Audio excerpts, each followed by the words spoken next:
Okay. Rolling Stone, start me up. I like it. I like it. Thanks for joining us here for lunch, and thanks to Newstar for making lunch available for us today. We have a presentation that's going to be given here in just a second. This is tackling the omni-channel identity, 3 tips for success, and it kind of follows suit with the panel about MarTech eating ad tech that took place earlier today. So this should be interesting to talk to hear from Rashmi Vital. She is the Senior Director in Product Marketing for Newstar. So please give a warm welcome to Rashmi. Take it away. Hey guys, thank you. Have you ever had to speak at a conference during lunch? No? A couple of you? It's really interesting because I'm here having to compete for the group's attention who are both hungry and food is on the table. So, but I really thank you for taking the time to kind of talk about, or at least hear about this interesting topic today, which is around omni-channel identity. Lots of things going on with it, but as you think about it, as in the business that we're in, as whether on the agency side or the brand side, our jobs are hard, right? It's getting harder every day, and it's the hardest it's ever been. And the reason being is that, as you know, we've heard about all the conversations today. There's a lot of conversation around customer journey, a lot of conversation about relevance. And the thing is that our consumers are demanding this, right? They're demanding relevant experiences, but they're not making it easy for us to be able to reach them with that relevant message, right? And if you think about it, if you don't reach them with the right message, then what happens? You lose their attention and they're going to bolt. But why is it so hard, right? Why is it so tough to be relevant? Well, let me go through a couple of scenarios of how one can interact, right? So a consumer today, right, can receive an email. That email can lead them to a website. Then they could also receive, let's say, a direct mailer at home, which might be offering some kind of promotional event. Let's say the consumer decides to then go make an in-store purchase, and then later on wants to call into call center to figure out, a little bit more about a warranty or an upgrade package. And then we can't, of course, forget the whole world that we live in the digital world. There's social, mobile, and desktop display interaction, and always there's TV, right? There's exposure to TV ads. And what happens is that as you think about your worlds, and we heard a lot about data and analytics and a lot about KPIs, how can you optimize your media spend and be able to also send a relevant message at the right time, right, that is delivering on this great customer experience? Well, the big challenge is that it's really hard. It's super hard to be able to connect the dots across all of these interactions. If you think about it, right, how easy is it to know that somebody went from their email and then, or looked up something on their mobile phone, let's say, that led them to making a transaction on a website? Or just the other day, I've been looking at going on a weekend vacation, right? So I do a lot of my searching on TripAdvisor, across different hotels, looking at things, where I want to go, what I want to do. But what do I ultimately do? I still like to do my click to call. I'll do a Google search on the hotel. I'll get the phone number, and then I'll call into the hotel and book that reservation. And when you're unable to connect the dots, when you can't literally link between these offline and online worlds, right? What you're doing is that you're creating a lot of waste in your media spend. You're then not able to understand really who your customers are, and you're delivering an irrelevant experience. And at the end of the day, it's not only irrelevant messaging, but it's also just not a very great one, right? Great experience for the user. And if you think about the 2 worlds that these interactions reside in, they reside in one called the known world, where there's something we actually know about the person on the other end of the interaction, right? You take a call center call, right? You know the phone number of that person. You get a transaction online, you're probably going to get an email address from that person. But in this other world of unknown, you really just don't know much about who that person is, right? And sure, cookies and impressions can give you some kind of online behavioral information, but you really don't know who they are.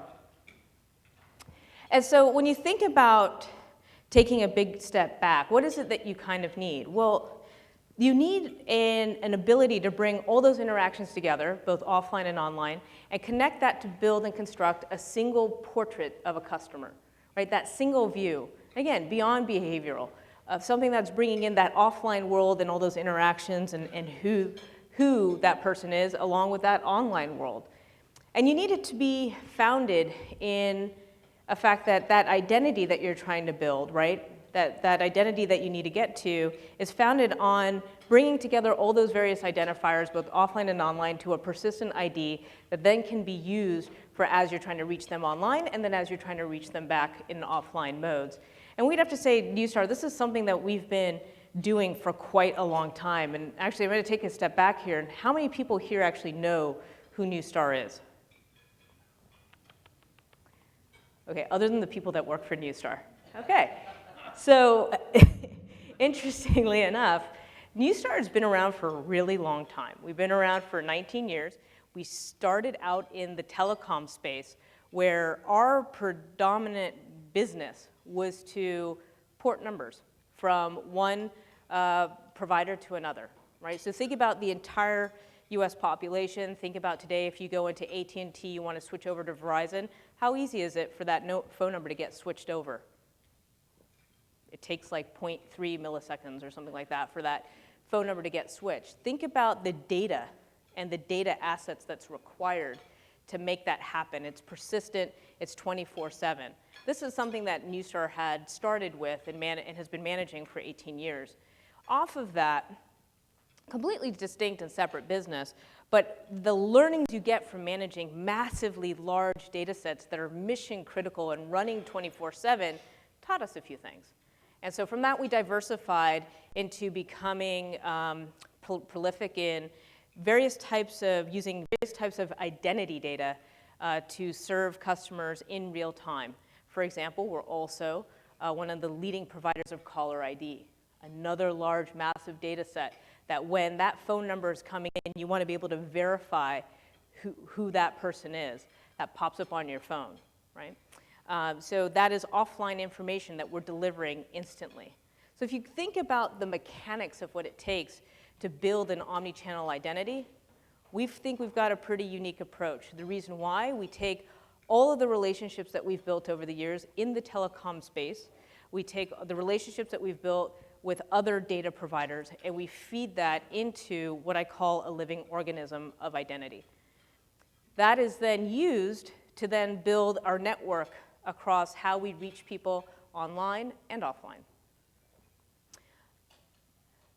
So when you think about that, and you think about the need for an identity and the right approach for identity, how can you translate that to like kind of what are the 3 tips for success when you yourself are thinking about how I want to execute on an omni-channel strategy? It was really funny at the one of the previous sessions when they were talking about, what is omni-channel? Yes, it was absolutely big heyday, using that term being thrown around everywhere in retail and retail segments, et cetera, about omni-channel strategies. But what's interesting, I think it is certainly coming back around, because we are now all being forced to think beyond our digital world, because we know that the impact that digital is having is in more areas than just that ecosystem that we have to execute in. And so whether you want to call it omni-channel, multi-channel, connecting offline and online, this is going to be essential for being able to be successful as you roll up and throughout your working with your brands and working with their marketing organizations. And so when you think a little bit about what does it take to be successful in an omni-channel strategy, well, you need a pretty darn good identity at the core to be able to do that, right? To be able to link all those interactions point by point so that you could really build and construct a clear portrait of your consumers. But building identities or identity graphs are not easy. In fact, they require a lot of work. And one of the things that you have to consider is, what do you want your identity graph to be? And the reality is that, well, an identity graph first needs to be more than just a cross-device ID graph, right? Because, look, I'm a consumer. We're all consumers here sitting in this room. I think I'm more than just a bunch of cookies and mobile ad IDs. I think there's more to me than that, right? And if your cross-device ID graph is just focused on cookies and mobile ad IDs, you're already missing the mark. You want to think about bringing in all those offline identifiers about you, all those various interactions that I was talking about to help construct that portrait of who you are. And if you are only doing cross-device identity, it only represents a certain part of your digital ecosystem. You know, if you think about how you build that identity framework and that omni-channel identity graph, well, importantly is, one, you got to think about all the different ways that your identities are getting created, right? If you think about it, on average, the person could have up to 10 identities. I know myself, I have 10 to 12 different identities. If you think about, you know, the cookies you get off of my work, right? My mobile phones, and I have a couple of those. The different types, I have 2 numbers, mobile phone numbers that I have. I work off of my laptop. At my home, I've got a tablet. I've got plenty of different identifiers when you think about all the different account profiles I have with different brands. You know, I've got a bunch of identifiers, and guess what? We're all acting as if those 10 or 12 different identifiers are 10 to 12 unique people, right? When in fact, they're not. We need to be able to take all those identifiers, aggregate and resolve them to that persistent, privacy-friendly, of course, ID, right? I want those 10 or 12 representations of me to come back to me. This will start helping to solve some of the problems we heard about earlier, whether it's overexposure, right? Whether it's if we're hitting too much on our frequency to our consumers. And when you're able to do that, then you could start, when you're able to take all of those identifiers and wrap them and point them into a single persistent person or ID, right? Then you can start building layers of context around them. That context could be, obviously it could be demographic, but it could also now be psychographic. It could be behavioral information. It could be, you know, where do they like to buy? Who are the competitors that they want to buy with? Now you can start building this you know, portrait of who your consumer is. I stated it before, but I think now, obviously, success tip number 2, bring in the offline and online. I know Craig said that we're in a digital-first age, and we got to tackle data and analytics in digital-first world. Don't disagree. You could make your digital reach so much better if you bring in those offline identifiers as part of the overall portrait of the consumer that you're trying to go after. And when you're able to do that, you could also be more relevant. If I have a deeper understanding of who my customer is, how they're interacting, what they care about, well then I could help influence the way we should message to them. I should influence the way we build creative against them. And that's part and parcel a reason of why you need to think about this holistically of offline and online to build that complete view. And an interesting thing too, you know, we talk about digital a lot, and I know in the market right now, there's a lot more conversation around TV, and I'd call this right now kind of the rebirth of TV. It's an exciting time. I think networks are taking a look at how they could be more addressable. I think they're learning from their digital, you know, from their digital experience and saying, how can we reach our audiences better? How can we cater to our audiences better in the way that we're doing TV ad exposure? And this is another area where if you don't have an omni-channel identity that's bringing that all in together, that builds that portrait and understands now, we used to say how, or we still say how digital impacts offline sales or offline experiences. Well, in this case, we should start saying, how does TV impact those experiences? And we're getting better at being able to track that for better targetability, and then be able to measure that for optimization. I'd say the third thing to think about when you're trying to build an omni-channel identity is to think about how fresh is your data. Okay, so data freshness is not a come on. Data freshness is important, right? Thinking about if your data is fresh, then your data is actionable. Anything else, I've been in the data and analytics business for 15 years. And the same adage works, right? When you're thinking about analytics and you're thinking about deriving insights, your insights are only as good as the data you put into it. So if you put in garbage data, you're going to get garbage data out, right? Nothing is more important when you think about how to build an omni-channel identity. And in this case, if you think about it, data needs to be corroborated consistently to ensure that you have the accurate data, the accurate linkages that are building your identity graph. One of the key things about what Neustar looks at does is we get over, I got it on here, but we get over 4 billion or billion transactions daily corroborating our identifiers in our identity framework. You know, when I said it's a living organism, it literally is. You know, it's constantly percolating, constantly getting checked and balanced, constantly making sure that the identities that we have there are accurate and the freshest. And the problem that you find today is when you think about CRM data in and of itself, CRM data gets stale pretty quickly. In fact, Neustar conducted a study where we took a look at how quickly does CRM data become stale. Think about it. How many times, how frequently do you guys actually go back to the websites of the brands that you like to shop from and update your account profile with your latest information? You guys do it pretty regularly? You know when I do it? When my credit card expires and I'm about to buy something and it tells me it can't send the transaction through because I need to update the expiration date on my card. You know, I've been out of my parents' house for over 25 years, and I've been a Macy's credit card buyer for a very long time. They still get my bill, and they always have to mail it to me. So CRM data is tough to maintain. It gets old really fast. And here you can see on this chart, you know, when we did our study, we saw within a year, look at the big drop of the freshness of that CRM data. So part of that garbage in, garbage out story I was talking about is really important to make sure that your CRM data is fresh if you want to leverage it to help you better understand your customers and maximize your reach. Interestingly enough, one of the things that we do is that if you do have a challenge with keeping your CRM data fresh, or if you're working with your clients that are having that challenge as well, you know, there's ways that you could take all those identities and what we're building and use that to help keep the CRM data up to date. In fact, we actually have a solution that helps our customers cleanse and append their customer data. So if you think about our identity, we leverage our identity infrastructure to, we could scrub your CRM data file.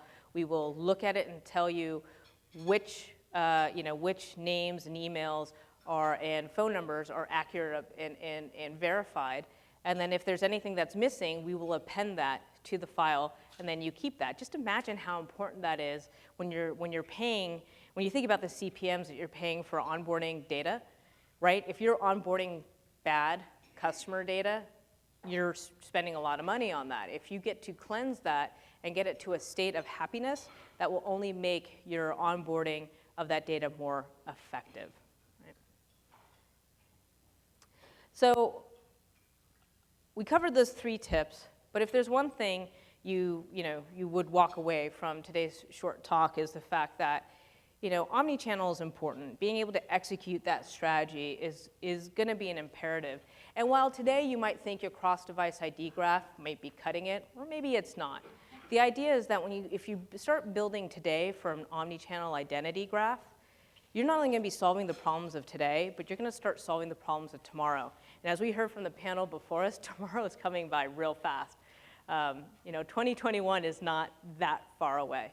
And I think there's going to be a lot of changes and dynamic requests that as our consumers are getting smarter, as their expectations are getting higher, and as the lines continue to blur, investing in building a true omnichannel identity graph is going to be important.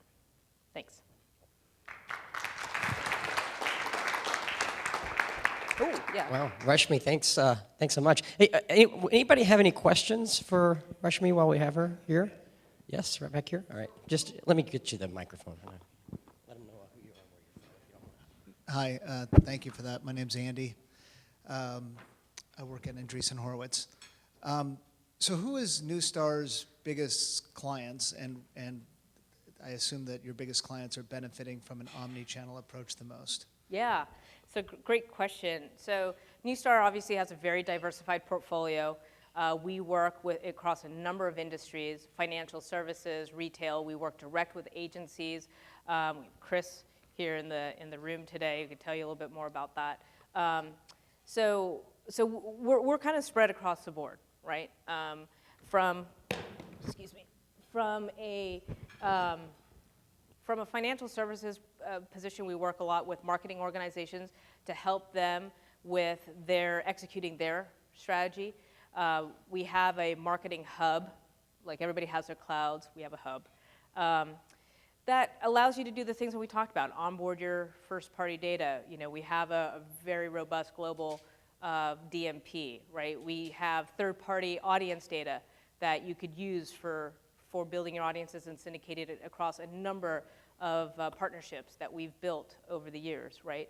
So we're expanding. On the other side of it too, we have risk, fraud, and compliance customers because, as you can imagine, having such a robust authoritative identity set can be used and serviced in multiple ways. Case in point, we work with cable companies and their call centers, where when you call in to a cable company, in that time between you calling in and getting connected to a call operator, we are verifying that phone number. And we could also enhance the experience in the sense that we could help you verify that number, pull up that profile account, so that when that operator starts talking to you, they know exactly who you are. They know what you care about, and they're going to be relevant. So I do kind of disagree a little bit before where, you know, the comment was made that we have to be digital first. I don't doubt we have to be digital first, but we are all marketers, and we're helping marketing be more effective. And part of being effective is delivering that great customer experience.